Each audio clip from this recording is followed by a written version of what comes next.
Friends, welcome to Shri Kannada YouTube channel. ನಿನ್ನ ಜೊತೆ ನನ್ನ ಕತೆ ಸೀರಿಯಲ್ ನಾಳಿನ ಸಂಚಿಕೆಯಲ್ಲಿ ಏನಾಗ್ತಿದೆ ಅಂತ ನೋಡೋಣ ಬನ್ನಿ. ನೀವೇನಾದರೂ ನಮ್ಮ ಚಾನಲ್ನ ಫಸ್ಟ್ ಟೈಮ್ ನೋಡ್ತಾ ಇದ್ದರೆ ದಯವಿಟ್ಟು ಸಬ್ಸ್ಕ್ರೈಬ್ ಮಾಡ್ಕೊಳ್ಳಿ. ಸಬ್ಸ್ಕ್ರೈಬ್ ಮಾಡಿಕೊಂಡು ತಪ್ಪದೇ ಬೆಲ್ ಐಕಾನ್ ಕ್ಲಿಕ್ ಮಾಡಿ. ನನ್ನ ಜೊತೆ ನನ್ನ ಕತೆ ಸೀರಿಯಲ್ ತುಂಬ ಚೆನ್ನಾಗಿ ಮುಡಿ ಬರ್ತಾ ಇದೆ. ಸತ್ಯ ಹೇಳೋ ಹೇಳೋ ಅಂತ ಸರಿಯಾಗಿ ಬಿಗಿತಾ ಇರ್ತಾನೆ ಅಜಿತ್. ಅವಾಗ ಸರ್, ನಮ್ಮ ದಂಧೆಯಲ್ಲಿ ನಮಗೆ ಯಾರಾದರೂ ಡೀಲ್ ಕೊಟ್ಟರೆ ನಾವು ಅದನ್ನ ಕಂಪ್ಲೀಟ್ ಮಾಡೋದು ಅಷ್ಟೇ ಸರ್ ನಮ್ಮ ಕೆಲಸ. ಎಸ್ಪೆಷಲಿ ಈಗ ದಂಧೆಯಲ್ಲಿ ಈಗ ಡೀಲಲ್ಲಿ ನನಗೆ ಯಾರೋ ಒಬ್ಬರು ಲೆಟರ್ ಕಳಿಸಿದ್ರು ಸರ್. ಲೆಟರ್ ಕಳಿಸ್ಬಿಟ್ಟು ನನಗೆ ಈ ಥರ ಇವ್ರನ್ನ ಮುಗಿಸು ಅಂತ ಹೇಳ್ಬಿಟ್ಟು ದುಡ್ಡನ್ನ ಕಳಿಸಿದ್ರು. ಅದು ಒಂದು ಜೆಂಟ್ಸು ಸರ್ ಕಳಿಸಿದ್ದು ಲೆಟ್ರನ್ನ. ಆ ಲೆಟ್ರ್ ಕಳಿಸಿದ ತಕ್ಷಣವೇ ನಾನು ಇಂಜೆಕ್ಷನ್ನ ತರಿಸ್ಬಿಟ್ಟು ಈ ಅಮ್ಮಂಗೆ ಚುಚ್ಚಕ್ಕೆ ಹೋದೆ ಸರ್ ಅಂತ ಹೇಳ್ತಾ ಇರ್ತಾನೆ. ಆವಾಗ ಯೋಚನೆ ಮಾಡ್ತಾ ಇರ್ತಾನೆ ಶ್ರವಣ್, ಏನಿದು ಈ ಥರ ಸ್ಟೇಟ್ಮೆಂಟ್ ಕೊಡ್ತಾ ಇದ್ದಾನಲ್ಲ ಅಂತ. ಆವಾಗ ದೇವಯ್ಯನಿಗೆ ಖುಷಿ ಆಗ್ತಾ ಇರುತ್ತೆ, ಇವನು ನಾವು ಅನ್ಕೊಂಡಂಗೆ ಹೇಳ್ತಾ ಇದ್ದಾನೆ ಅಂತ. ಆವಾಗ ಅಜಿತ್ತು, ನಿಜ ಹೇಳೋ, ಸತ್ಯ ಹೇಳೋ ಅಂತೇಳಿ ಹೊಡಿತಾ ಇರ್ತಾನೆ. ಸರ್, ಇದೇ ಸತ್ಯ ಸರ್, ನನಗೆ ಯಾರೋ ಒಬ್ರು ಲೆಟ್ರ್ ಕಳಿಸಿದ್ರು, ಅದ್ರ ಪ್ರಕಾರನೇ ನಾನು ಈ ಥರ ಇಂಜೆಕ್ಷನ್ ಚುಚ್ಚೋದಕ್ಕೆ ಒಪ್ಕೊಂಡೆ ಸರ್ ಅಂತ ಹೇಳ್ತಾ ಇರ್ತಾನೆ. ನೀನು ಆಮೇಲೆ ವಿಚಾರಿಸ್ಕೊತೀನಿ ಅಂತ ಆಚೆ ಕಡೆ ಬರ್ತಾನೆ.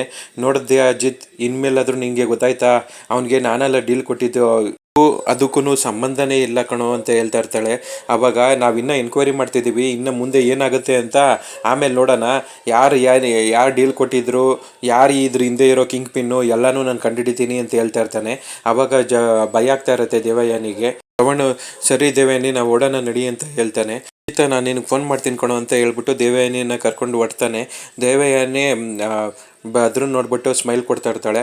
ಅವಾಗ ಭದ್ರನು ಅವಳಿಗೆ ಕಣ್ಣಲ್ಲೇ ಸಿಗ್ನಲ್ ಕೊಡ್ತಾ ಇರ್ತಾನೆ. ಇವರಿಬ್ಬರು ಈ ಥರ ಮಾಡಬೇಕು ಅಂತ ಮುಂಚೆನೇ ಮಾತಾಡ್ಕೊಂಡಿರ್ತಾರೆ.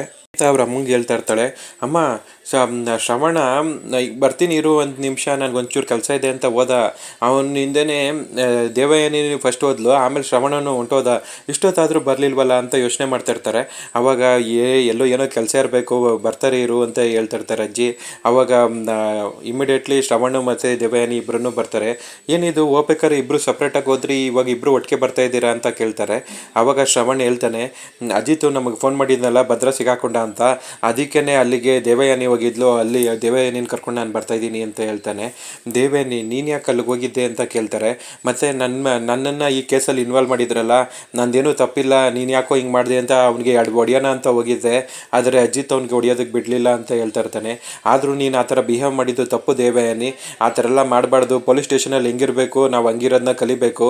ಅಜಿತ್ ನಮ್ಮನೆ ಹುಡುಗನೇ ಆಗಿರ್ಬೋದು, ಆದರೆ ಅಲ್ಲಿ ಒಳಗಡೆ ಅವನು ಆ ಸ್ಟೇಷನ್ನ ಇನ್ಸ್ಪೆಕ್ಟರ್ ಆಗಿರ್ತಾನೆ.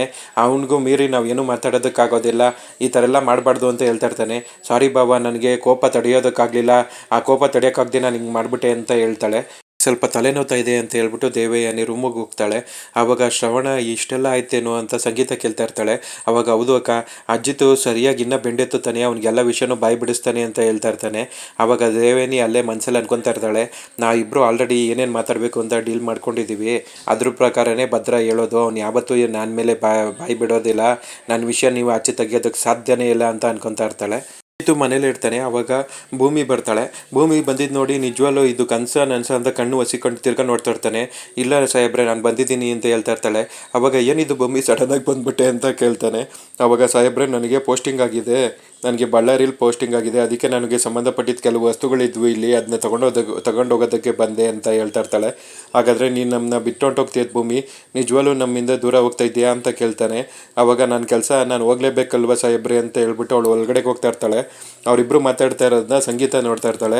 ಸಂಗೀತಂಗೆ ಅವರಿಬ್ಬರು ಮಾತಾಡ್ತಾ ಇರೋದನ್ನ ನೋಡ್ಬಿಟ್ಟು ಶಾಕ್ ಆಗ್ತಾ ಇರುತ್ತೆ. ಏನಮ್ಮ ಭೂಮಿ, ನೀನು ಈ ಥರ ಮಾತಾಡ್ತಾ ಇದೆಯಾ, ನಿಂಗೆ ನಿಜವಾಗ್ಲೂ ನನ್ನ ಮಗನ ಮೇಲೆ ಪ್ರೀತಿ ಇದೆಯಾ ಅಂತ ಕೇಳ್ತಾಳೆ.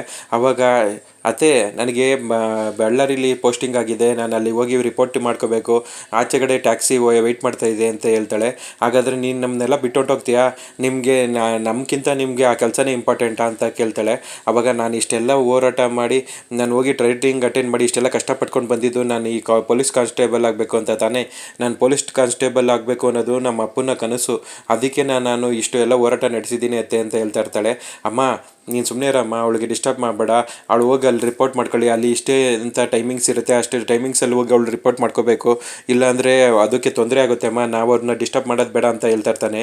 ಆದರೂ ಅಜಿತ, ನೀನು ಅವಳನ್ನ ಬಿಟ್ಟಿರೋದಕ್ಕೆ ಆಗೋದಿಲ್ಲ ಕಣೋ, ನೀನು ಬೇಡ ಕಣೋ, ಅವಳು ಯಾವ ಕೆಲ್ಸಕ್ಕೆ ಹೋಗೋದು ಬೇಡ, ಏನೂ ಬೇಡ, ಅವಳು ನಮ್ಮ ಮನೇಲಿ ಸೊಸೆಯಾಗಿ ಇರಲಿ ಅಂತ ಹೇಳ್ತಾ ಇರ್ತಾಳೆ ಸಂಗೀತ. ನಿಮಿಷ ನಾನು ಬರ್ತೀನಿ ರೀ ಅಂತ ಹೇಳ್ಬಿಟ್ಟು ಅವಳು ರೂಮಿಗೆ ಹೋಗ್ತಾಳೆ. ಆವಾಗ ಅಜಿತನ ಹತ್ರ ಸಂಗೀತ ಮಾತಾಡ್ತಿರ್ತಾಳೆ. ಏನೋ ಅಜಿತ, ಭೂಮಿ ಇವಾಗ ಅಲ್ಲಿಗೆ ಹೋಗ್ಲೇಬೇಕೇನೋ, ಅಲ್ಲಿ ಹೋಗಿ ಅವಳು ರಿಪೋರ್ಟ್ ಮಾಡ್ಕೊಂಡಿಲ್ಲ ಅಂದರೆ ತೊಂದರೆ ಆಗುತ್ತೇನೋ ಅಂತ ಕೇಳ್ತಿರ್ತಾಳೆ. ಅಮ್ಮ ಅಲ್ಲಿಗೆ ಇಂತಿಷ್ಟು ಅಂತ ಟೈಮ್ ಇರುತ್ತೆ, ಆ ಟೈಮಿಗೆ ಹೋಗಿ ಅವಳು ರಿಪೋರ್ಟ್ ಮಾಡ್ಕೊಳ್ಳೇಬೇಕಮ್ಮ ಅಂತ ಹೇಳ್ತಾ ಇರ್ತಾನೆ. ಈಗ ಭೂಮಿ ನಿಜವಾಗ್ಲೂ ನಮ್ಮಿಂದ ದೂರ ಹೊಂಟೋಯ್ತಾಳೇನೋ, ನೀವು ನಮ್ಮ ಜೊತೆ ಇರೋದಿಲ್ವಾ ಇನ್ಮೇಲೆ ಅಂತ ಕೇಳ್ತಾ ಇರ್ತಾರೆ.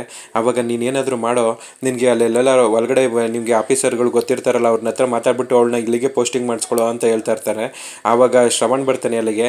ಅಕ್ಕ ಅಲ್ಲಿ ಆ ಥರ ಎಲ್ಲ ಮಾಡೋದಕ್ಕಾಗೋದಿಲ್ಲ, ಫಸ್ಟ್ ಪೋಸ್ಟಿಂಗ್ ಆದಾಗ ಅದೆಲ್ಲೂ ಪೋಸ್ಟಿಂಗ್ ಆಗಿರುತ್ತೋ ಅಲ್ಲಿ ಹೋಗಿ ಮಿನಿಮಮ್ 1 ಮಂತಾರು ಅವಳು ಕೆಲಸ ಮಾಡಲೇಬೇಕು. ಅದಾದಮೇಲೆ ಬೇಕಾದರೆ ನಾವು ಇನ್ಫ್ಲುಯೆನ್ಸ್ ಮಾಡಿ ಇಲ್ಲಿಗೆ ಪೋಸ್ಟಿಂಗ್ ಮಾಡಿಸ್ಕೊಬೋದು. ಅವಳು ಫಸ್ಟ್ ಹೋಗಿ ಅಲ್ಲಿ ರಿಪೋರ್ಟ್ ಮಾಡ್ಕೊಳ್ಳಿ, ಸುಮ್ಮನೆ ಇರು, ಆಮೇಲೆ ನಾವು ಬೇಕಾದ್ರೆ ಇಲ್ಲಿಗೆ ಪೋಸ್ಟಿಂಗ್ ಮಾಡಿಸ್ಕೊಳ್ಳೋಣ ಅಂತ ಹೇಳ್ತಾ ಇರ್ತಾನೆ. ಭೂಮಿ ಅಜಿತ್ನ ಬಿಟ್ಟು ಪೋಸ್ಟಿಂಗ್ ಮಾಡಿಸ್ಕೊಂಡು ಬಳ್ಳಾರಿ ಸ್ಟೇಷನ್ಗೆ ಹೊಂಟೋಗ್ತಾಳ. ಈಗ ಭೂಮಿ ಮತ್ತು ಅಜಿತ್ ದೂರ ಆಗ್ತಾರ, ಏನಾಗುತ್ತೆ ಅಂತ ಕಾದು ನೋಡಬೇಕು ಫ್ರೆಂಡ್ಸ್. ಇಲ್ಲಿಗೆ ಈ ಸಂಚಿಕೆ ಕಂಪ್ಲೀಟ್ ಆಗುತ್ತೆ. ಅಜಿತ್ ಮತ್ತು ಭೂಮಿ ಮಧ್ಯೆ ಇರೋ ಈ ಮನಸ್ತಾಪನ ಆದಷ್ಟು ಬೇಗ ಕ್ಲಿಯರ್ ಮಾಡಿಕೊಂಡು ಅವರಿಬ್ಬರು ಗಂಡ ಹೆಂಡತಿಯಾಗಿ ಬಾಳೋದಕ್ಕೆ ಎಲ್ಲರೂ ನೋಡಬೇಕು ಅಂತ ವೆಯ್ಟ್ ಮಾಡ್ತಿದ್ದೀವಿ. ಆದರೆ ಅವರಿಬ್ಬರು ಗಂಡ ಹೆಂಡತಿಯಾಗಿ ಅನ್ಯೋನ್ಯವಾಗಿ ಬಾಳೋ ಟೈಮ್ ಬಂದಾಗ ಈ ಧಾರಾವಾಹಿನೇ ಕಂಪ್ಲೀಟ್ ಆಗಿರುತ್ತೆ. ಆದರೂ ಈ ದೇವಯಾನಿ ಮಾತ್ರ ಮನೆಯಾಳ ಕೆಲಸ ಮಾಡಿ ಅದರಿಂದ ತಪ್ಪಿಸ್ಕೊಂಡು ಆಚೆ ಬರ್ತಾ ಇದ್ದಾಳೆ.